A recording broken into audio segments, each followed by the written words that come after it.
Good morning, Basildon Hospital, with Jacqui James on BHR 87.7. Sweets for my sweet, sugar for my honey. Your first sweet kiss thrills me so. Sweets for my sweet, sugar for my honey.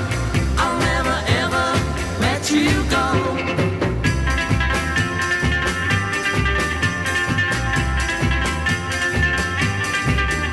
If you wanted that star that shines so brightly to match the stardust in your eye, darling, I would chase that bright star nightly and try to steal it from the sky. And I would bring sweets for my sweet, sugar for my honey. Your first sweet kiss thrills me so. Sweets for my sweet, sugar for my honey. I'll never ever let you go.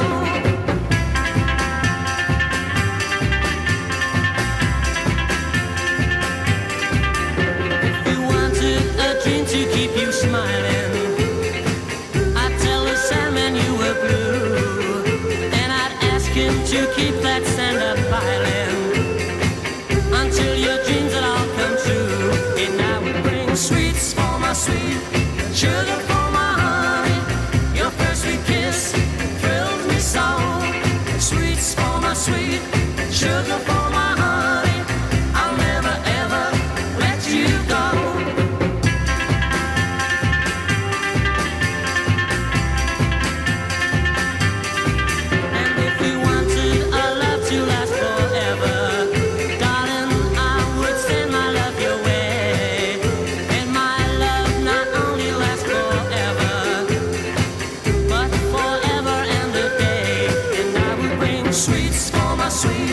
Sugar for my honey, your first sweet kiss thrills me so.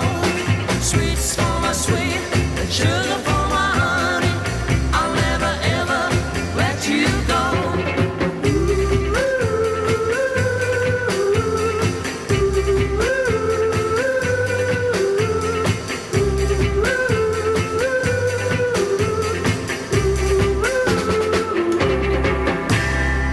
Hello, this is BHR 87.7. I'm Jacqui James and welcome to the programme Good Morning Basildon Hospital.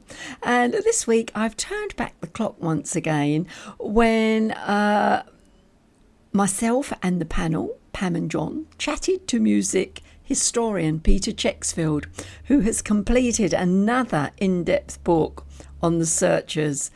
The Searchers' Crazy Dreams. And I opened the programme with a track from The Searchers, a number one hit for them in 1963, Sweets for My Sweet.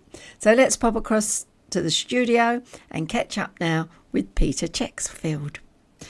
Let me welcome my guest. Hello, Peter, and welcome back to the studio to chat about your new book, The Searchers' Crazy Dreams. What a fantastic book.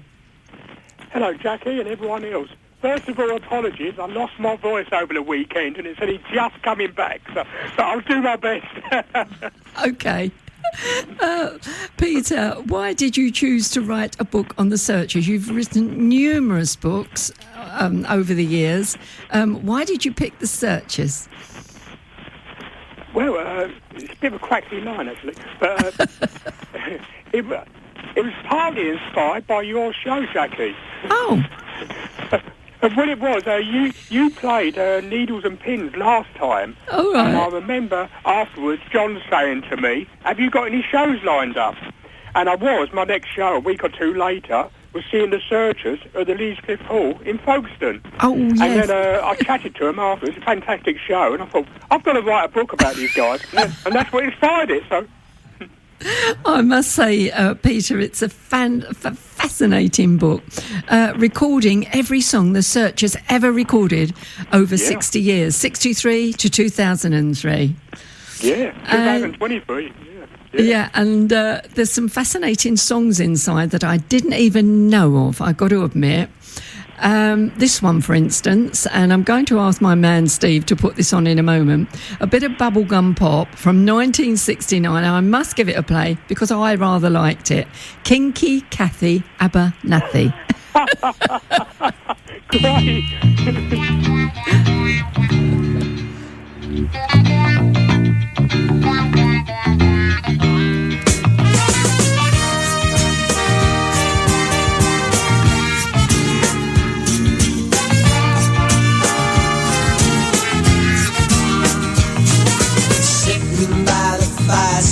so cozily. Looking back, she looks like Tipsy Rosalie. Temptuous and scrumptious she seems to be. She may appear to be, but she's not fooling me. Ah, Kinky Kathy Abernathy looks so good. Greatest thing created since motherhood. Kinky Kathy Abernathy, everybody's falling for you. It's true, there's nothing they can do. Ba-dum, ba-dum, bum, bum. Look into her eyes, she's got you in a spell, and you will buy any little thing she's got to sell. Oh, oh, oh, Kinky Kathy Abernathy looks so good.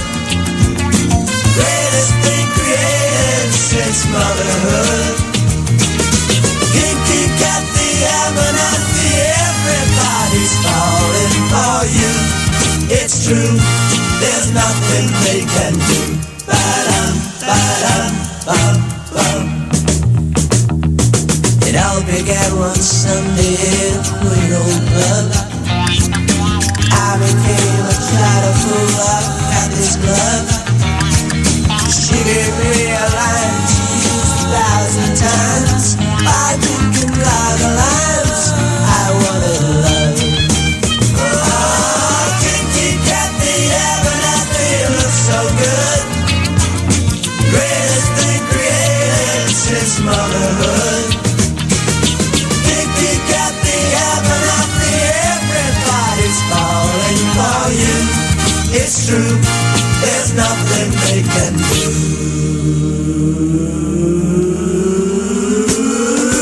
Kinky Kathy Abernathy looks so good. Greatest thing created since motherhood. Kinky Kathy Abernathy, everybody's falling for you. It's true, there's nothing they can do. Ba-dum, ba-dum, bum, bum. The Searchers there with Kinky Kathy Abernathy. And Pete, I like that one. Did you hear that one on the radio? I doubt if Betty played it on the radio even in 1969. And Pam had a comment on that. Go on. I did, yeah. It reminded me of something that we would have entered in the Eurovision Song Contest in about the 1960s. It had that feel to it. That sort of thing, yeah, definitely. Yeah. I like it, yeah. I thought it was hilarious. Yeah, John liked it. Yeah, really amazing, Pete. Well done. And Pete, on going through your book, I spent more time listening to these songs and having a good laugh. In 1968, they recorded Somebody Shot the Lollipop Man. Oh, God, that is a great No, I haven't got that one. Under the name of Pasha. That's right, yeah. And I listened to this one. I tell you what it reminded me of. I went to the cinema back in 2013 that starred Status Quo. The theme song to the film was Boola Boola Quo, and I loved that. And everybody looked at me as I was balmy. I said, I really, really like that, because it was, I don't know, just quoting Boola Boola Quo all over again. But because Status Quo did it, I'm not giving you ideas here, am I, to write a book on? Probably not. No, it did make me laugh. Now, Pete, the Searchers were formed in 1960, and they were tipped to be as big as the Beatles. What went wrong? Yeah, well, they were for a little while. I mean, their first 4 singles, 3 of them got to number 1 and 1 of them got to number 2. So they was up there, certainly with Jerry and the Pacemakers. Mm-hmm. But, yeah, that's a difficult one, really. Line-up changes, poor management, bad luck sometimes even. Perhaps bad song choices for singles, yeah. Yeah, they had several number ones, didn't they? Sweets for My Sweet in 63. Needles and Pins in 61, which was an original 64, yeah. 64, a Drifters song, wasn't it? And the original Jacqui Shannon, was it Don't Throw Your Love Away? That was another number 1, wasn't it? Actually, it was the other way round. Sweet for My Sweet was the Drifters. Needles and Things was Jacqui Shannon. I can't read my own writing. Yeah, okay, I got it now. I've written it down. And their second single, Sugar and Spice, got to number 2. So their first 4 singles were very, very successful. But then, it gradually went pear-shaped. I don't know why. There were still some good records after that. Yeah, because all of these hits, although they were great, they were cover songs, weren't they, of other people's work? Pretty much so. I think that was part of their problem. It was similar with some other groups, like, I don't know, Brian Paul and the Tremolos. Yeah. We had so many cover versions. They quickly overtaken by the Beatles and Stones and Kinks, who was writing their own stuff. Only 63, 64, the Beatles were already writing their own material and having great success with them. Did the Searchers ever write any of their own songs, do you know? Yeah, they did quite a few B-sides and album tracks. And they did one hit single, He's Got No Love, which got to number 12 in 1965. So, but mostly just B-sides and album tracks. But some of them are pretty good, yeah. How long did it take you to find all of these songs? Because there appears to be hundreds of them in this book. Every recording they ever made. I've been a bit of a Searchers fan for a long time, so I've probably already had about 85%, but then some of the others were more obscure, and I had to search them out for eBay or on Amazon or YouTube, and ask collectors about them. But I suppose I've been collecting for 40-odd years, but for the book, I spent a couple of months getting a few more things, yeah. All right. How many people did you interview to be able to create the book? This one in particular, no actually direct interviews, but I asked Mike Pender of the Searchers if he could do a forward, and he sent a few photos in. But then, when I got to the end of the more or less final manuscript, I sent it to Mike Pender, Frank Allen and John McNally, who were the 3 original Searchers, and they all sent it back. They all liked it, fortunately, but they all sent it back with different comments. That you got it wrong there, or blah blah there. The only thing they did disagree on, I don't know if you know, Mike Pender split from the Searchers in 1985, and there's been some animosity between him and the others since then. But Mike Pender, Well, to cut a long story short, on the hit When You Walk in the Room, it was their first one to feature a 12-string guitar. And Frank Allen and Mike Pender just can't agree to make it a guitar. And to this day, on stage, Mike Pender says, this was a Rickenbacker. And then, I can't remember, I think it's the Burns, Frank Allen always says on stage, we played the Burns on this, and they just won't agree. And then I sent the book to Frank Allen, and he said, I really like the book, but that still irks me a bit, that comment about what Mike Pender said, because he's wrong. And Mike Pender said, no, Frank's wrong. Oh, dear. So, Peter, who were the original lineup of the Searchers? The band changed members a few times, didn't they? Yeah, it was Mike Pender, who's still around, John McNally, who's still in the Searchers. It was Tony Jackson, the original bass player. He left in 1964, replaced by Frank Allen. And the original drummer was Chris Curtis, who wrote the songs, produced and chose a lot of the songs, but he left in 1966. And when Chris Curtis left, really, that was the end of their hit-making career, Chris Curtis, because he had a good ear for songs, and that was the end of it, Who took over the main vocals when Mike left? Well, when Mike left in 1985, it was a young guy. I say young, he's 70 now, but he was young at his time in the 30s. Spencer James, he was... he was a good singer in his own right, but they never had hits with him. No. And why did Mike Pender get an MBE and the others didn't? What did he do that was extra to what the others did? That's what I didn't quite understand. Good question. I think he was the lead singer on most of the hits. Yeah. And he played lead guitar on most of the hits.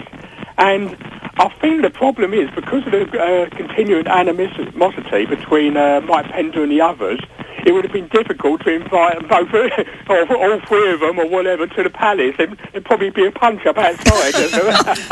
Dear. Do you think royalty or...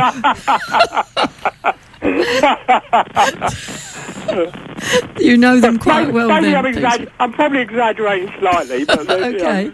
but that might have been part of the problem, yeah. So previously to the Beatles, no one wrote their own songs. The groups all tended to record cover versions of the songs the American groups sang. Would you say this was a new thing, you know, writing your own songs back then?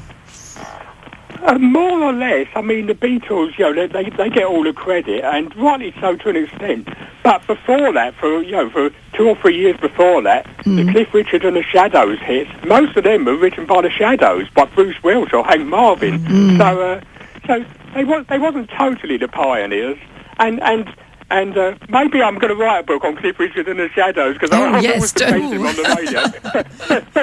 Piqued our interest. But for instance, they made the zany movies before the Beatles, you know, like the Young Ones and Summer Holiday. They appeared on the Ed Sullivan Show in America before the Beatles. They was writing their own hit singles before the Beatles. So Cliff Richard and the Shadows, I think they deserve a lot more credit than they get, really. So. Okay, so now going back to your book, another song that I listened to that I hadn't heard before, and recorded in 1968, not released, tell me if I'm wrong on this, not released until 2018, do we know why, was Great Train Robbery. That's an interesting one. That was written by Jeff Christie, who later formed the group Christie, who had a big hit with Yellow River. But Jeff Christie was fronting an earlier band called The Outer Limits, and it wasn't a hit for him either, but for some reason the Searchers had a go at it. It's a bit incomplete, the Searchers ring. I think it needs more guitar overdubs or something, but it's interesting, very interesting. Something a bit different for them, Right, we're going to take a listen to it. Let's take a listen. Yeah, let's do it.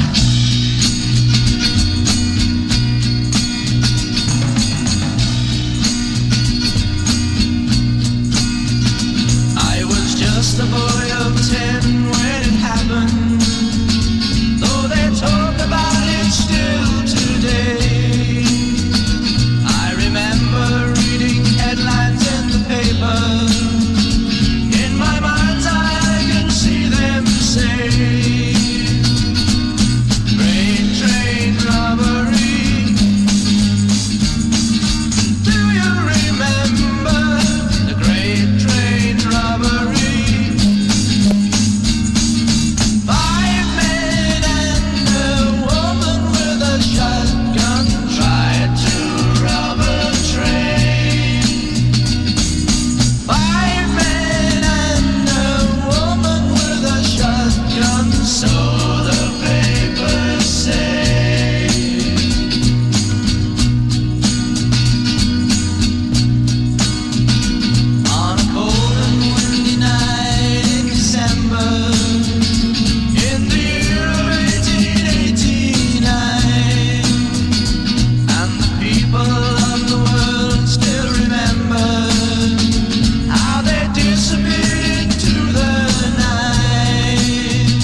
Searchers there with Great Train Robbery, as I was just saying to Peter, recorded in 1968, but that song was not released till 2018.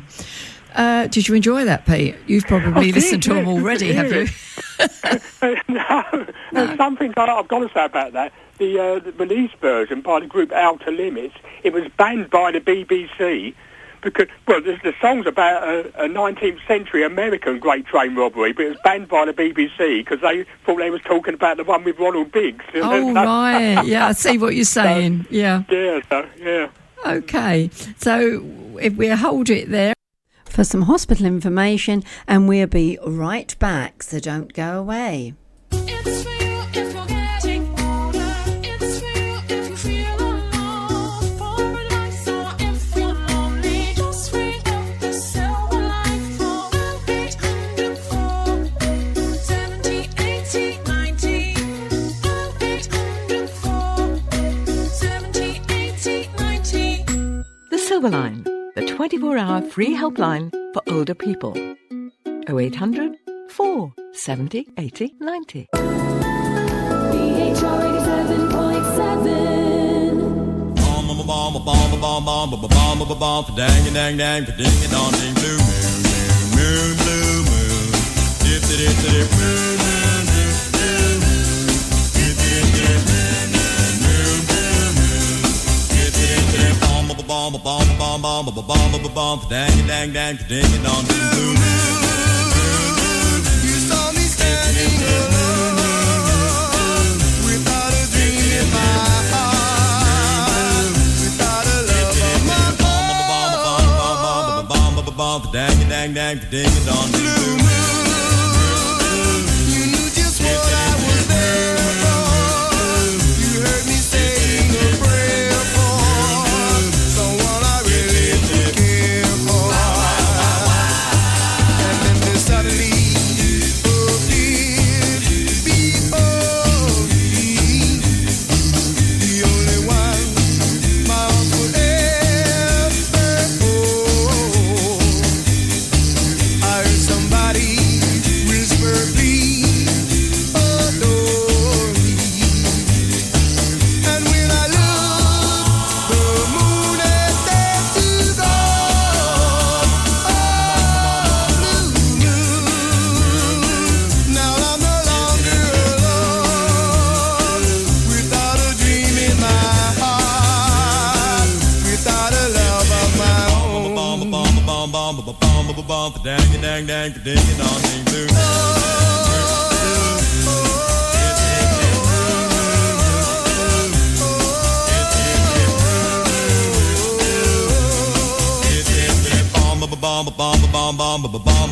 Dang dang dang, ding dong ding, blue.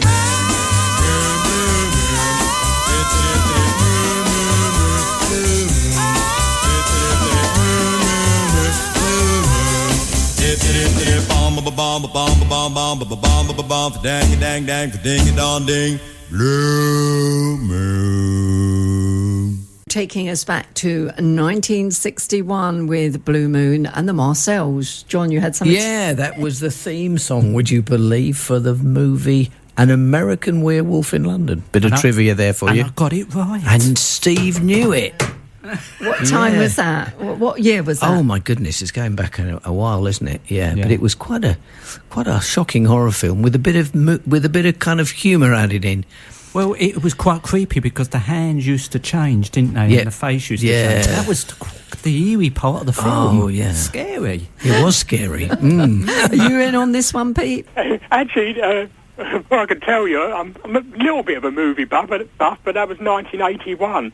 But the special effects in that, with the faces changing, that inspired Michael Jackson's Thriller video, and he got the same special effects people in for that. Oh, Yes, of course. I remember that now, yeah. Yeah. And it was featured in Greece as well. Yeah, the song was, 1978. Oh dear. I don't remember the werewolf. We're a mine of information this afternoon. Peter, a lot of the bands in the 60s made newspaper headlines with their drug habits. Now, did the Searchers ever have this problem, as I cannot remember any such story, hitting the newspaper? Very, very little. The original bass player, Tony Jackson, he liked to drink apparently, and I think that was part of the reason he left. But then Chris Curtis, their influential drummer, the Searchers were on tour with the Rolling Stones in Australia in 1966, and before that, they was all very clean living. But Chris Curtis, he was eccentric anyway. But he started taking a few pills and smoking a little bit of dope. Nothing heavy. But it made him even more eccentric. And then the rest of the band got hold of his drugs and flushed them down the loo. And that's when Chris Curtis in Australia said, "Right, I'm leaving the band." And then on the flight back, they tried to persuade him otherwise, but he wouldn't have it, and that's what broke the band up. But the other ones, they're all very clean living, pretty much teetotal and drug free and everything. Yeah. Oh, no, that's interesting because, as I say, we heard about the Rolling Stones and the Beatles round about that time all being in the newspaper for taking various substances. Yeah. But not them.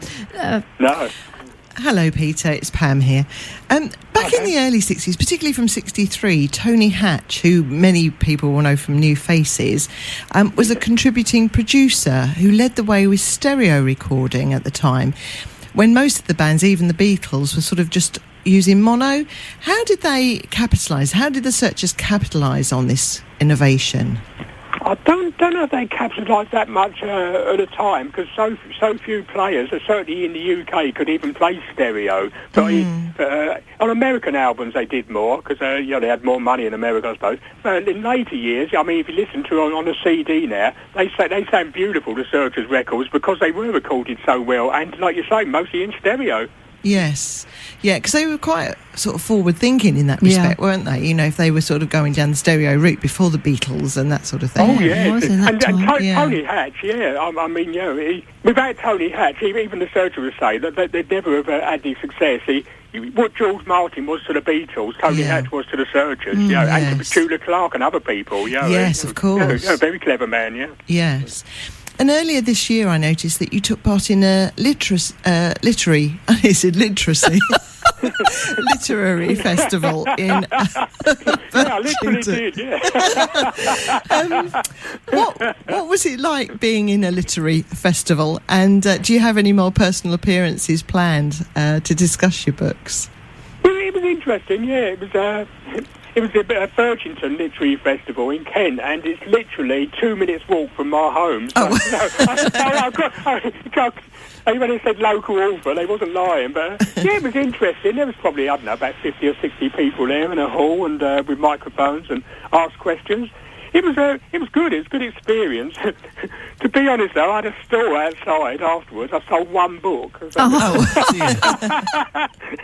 was that good, Peter, was it? But it was a great experience. But, Only Sandra Howard was one of the people there, wasn't she? I believe so. I didn't stay for the whole weekend, to be honest. Right. I only stayed for a couple of hours, yeah. So, she's the wife of Michael Howard, who was once in the government. Yes. And I've read quite a few of her books. They're fiction, of course. And, she writes a good book. That's what I was about to say. Did you get a chance to speak to her? I didn't. I think she was there on the Sunday, wasn't she? And I was there on Saturday. I'm not sure. I didn't know when you were going. You just told me you were going there, and no. Yeah, but she was there. Yeah, and I envied you.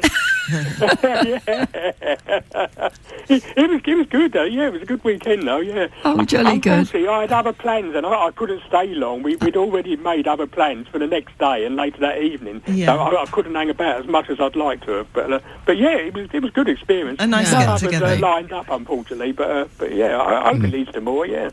It's John here, Pete. Nice to have you on the programme again. Hi, John. I'm interested in you're a fount of knowledge. You really are. And we're all raising our eyebrows here as we listen to your stories and the bits of trivia particularly, which make it so interesting. I mean, even with all that knowledge of all these bands, how long typically does it take you to write a book? I mean, the one on the Searchers, I mean, you said you got inspiration from this programme when you were on it, and that wasn't that long ago. So have you really written it in such a short time? Yes. They tend to take me... probably about 3 or 4 months. Yeah, I just really throw myself into them. Yeah, and And especially in the evenings, I mean, my other half, she'll be watching TV, watching Vera or something, or Mastermind. Which I don't mind. I like Vera and Mastermind. But yeah. And there you are, beavering away in the other room, writing your books. Yeah, or in my laptop in the corner, sort of artisting, and then gradually, before I know it, all these notes come together, and I've got the basics of a book. Yeah. And, wow! So, great. I've got a bit of a niche question for you, Pete. A band that is a big favourite of mine. I think has been around probably as long as the Searchers. I mean, they really have been around a long time. Any plans to write anything about Steel Eye Span? No, I do like them. I've seen them live a few times. Yep. No, not really master. My other half, Heather, actually, she's more into Steel Eye Span and Fairport Convention and the Straw, more the sort of folk rock kind of thing. Yep. But I do go to shows with her. I like them, but not enough to write a book, I don't think. To be honest. I saw them about 5 years ago at the Barbican, where they were performing a lot of songs from their album at the time, Wintersmith, where they'd been working in collaboration with the late Sir Terry Pratchett. And thought interesting. If you ever change your mind, I'd be very interested to read something about them. But my next book will be on local boys, more or less, Dagenham's Finest, the Tremolos. I'm about halfway through a book on the Tremolos, so yeah. Silence is golden. I've never written a book on the Tremolos, so... Yeah, wonderful. Oh, yeah, great. Perhaps we'll get to talk to you again. Yeah, I hope so. Thanks a lot, Pete. Really great to have you on the programme. So Peter, did you manage to get all your information? You gave out a call, I do believe, about the Tremolos, people that might have old photographs, etc. Yeah, normally I keep these books pretty much secret, but I decided to change of tact. I don't like people nicking my ideas. I thought, after 60 years, there's not going to be someone else writing a book on the Tremolos. I hope I'm right. but yeah, I said, if anyone's got photos or memorabilia over the years, just contact me through my website, peterchecksfield.com. And I've got a few takers, I've got some interesting stuff. And also, Brian Paul himself has been very helpful, and some of the other Tremolos there. I'm gradually getting them on board, getting them around them. That sounds good. How's the Beatles book coming along? Should I not ask? Yeah, you're right. I was doing a Beatle book, and it's on hold. I didn't quite get the interviews that I wanted. I got a few interviews, but they're largely unknown, and it's a bit mediocre at the moment, but it's on hold. I'm not throwing it away, I'm not scrapping it, but I may well do the Beatles book, finish it if I can get a bit more info. I'm still trying to get round a few people. Okay, no, that sounds interesting. Going back to the Searchers, Pete, would you say the Searchers, as a band, had their own sound? Because you could tell the Beatles as soon as a song came on, even if you didn't know the song. And also the Rolling Stones, they certainly had their own sound. Would you say the Searchers had their own sound? Oh yeah, very much so. Yeah, they was. Excuse me, my voice again. It's all right. Very. A bit more folky, the folky harmonies and the jangly guitars, and and a bit sort of not quite so rocking. It wasn't, they wasn't sort of screaming, shouty music so much. It was a lot sort of softer. Yeah, I'd say they had their own sound just as much as the Beatles and the Stones and the Kinks and Jerry and the Pacemakers. Everyone knew Jerry and the Pacemakers record when it came on. Yeah, and a few others. Yeah, you're right. Pete, would you say the Beatles owe much of their success to the Cavern Club? Would you say the Searchers owed their success to the Iron Door Club in Liverpool's Temple Street? Very much so. I went to Liverpool for the first time, really, about 4 or 5 years ago, and I wanted to seek out the Iron Door Club, and I knew it was just round the corner from the Cavern, but it's 70s offices now, unfortunately. They demolished it, so... but yeah, it was very important, and because it went so long ago, people don't really realise it was just as important place to all the local bands as the Cavern. Oh, yeah. I thought perhaps when it popped up in your book, I did think to myself, perhaps that has some bearing on it. You went to see the Searchers, as you were telling Pam, in Folkestone, last year. Are they still touring, or was it a one-off show? Well, what happened was, in 2019, they called it their farewell tour, and it was.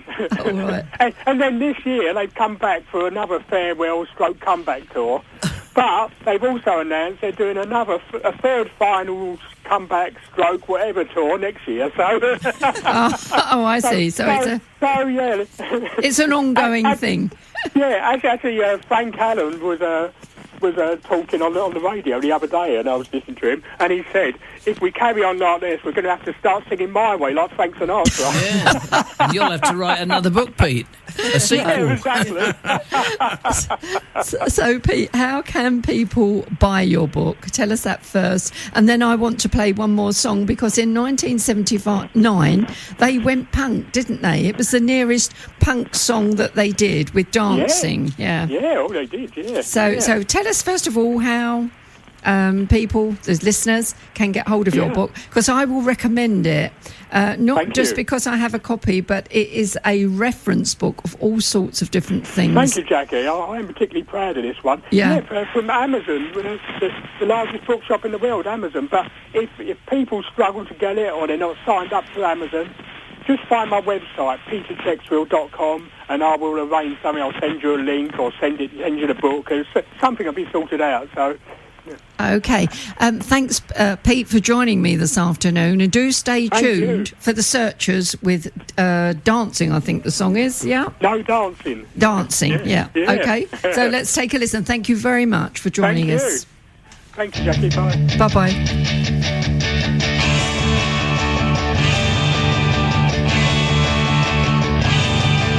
If you're going out to see a band and your girlfriend's holding your hand, you think that you want to take a chance, then you feel like you like to dance. Moving all around the hall, you see the notice on the wall. It says, oh, this is allowed. If you run, you're on the in and right. That's right, no dancing is allowed. No dancing is allowed.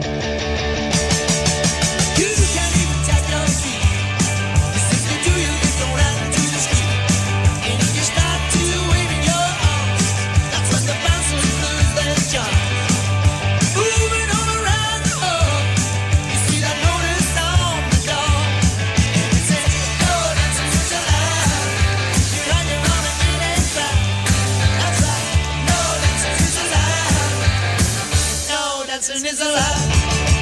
If you can't keep still, the landlord will just call your bill.